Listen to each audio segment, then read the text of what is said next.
La gestion obligataire consiste pour un investisseur à constituer un portefeuille d'emprunts à rendement régulier et ensuite à faire évoluer ce portefeuille au gré des conditions de marché en se basant sur des critères qualitatifs ou quantitatifs. Maintenant, détenir un portefeuille obligataire suppose de supporter un certain nombre de risques.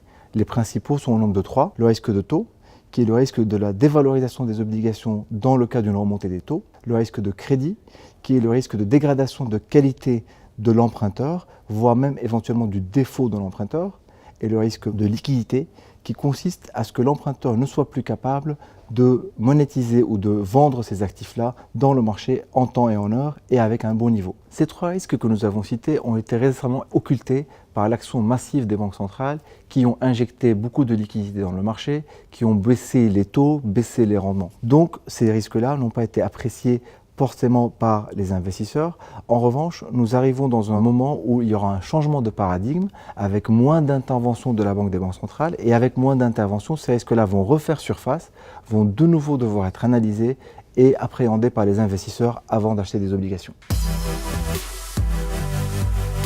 Avec l'intervention moins importante des banques centrales qui va commencer, les investisseurs sont face à un risque qui est devenu asymétrique. C'est-à-dire, ils ont une chance de voir une baisse des taux, mais qui sera très marginale. Mais le plus probable, c'est qu'ils vont voir une augmentation des taux au fil des mois et des années à venir.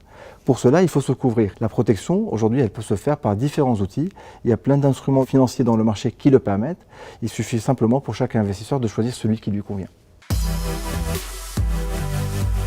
Une très bonne façon de le faire serait d'utiliser la méthodologie par budgétisation de risque. Elle consiste à regarder à côté du rendement, qui est certes une valeur très importante, mais qui ne doit plus être la seule, les risques associés aux investissements qui sont faits. Un exemple concret pour vous montrer l'utilité de cette approche, vous prenez un portefeuille de titres obligataires composé de l'Allemagne, de la France et de l'Italie.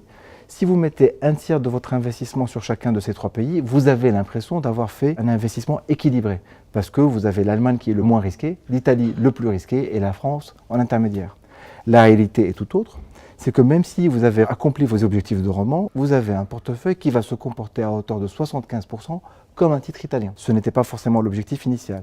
Pour vraiment avoir un portefeuille bien équilibré, ce n'est pas l'allocation qui devrait être gérée, mais plutôt le budget de risque associé à chacun des pays qui doit être géré. Dans notre cas ici, il aurait fallu mettre 50% ou plus sur l'Allemagne et moins de 15% sur l'Italie pour réaliser l'objectif de risque voulu. Le risque de liquidité se pose sous 2 angles différents. D'abord, nous avons un problème de mesure. Les politiques monétaires qu'on a vécues sur les quelques dernières années ont créé des effets de biais sur la mesure de liquidité et du coup, les intervenants dans le marché ont une visibilité moins claire sur celle-ci. Deuxième point, nous avons un effet réglementaire. La nouvelle réglementation mise en place pour protéger les banques a créé des coûts additionnels sur leur bilan et donc leur permet d'avoir moins d'inventaire obligataire. Étant donné ces 2 points-là, comment on va solutionner le problème ?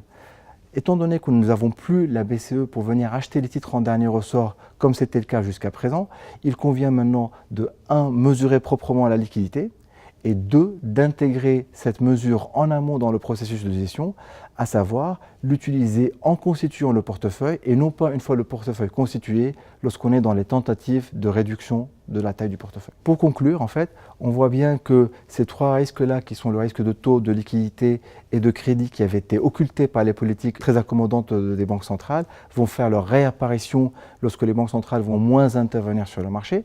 Donc il convient de bien les mesurer, bien les appréhender et les intégrer dans les processus de gestion, ce que nous nous appliquons à faire.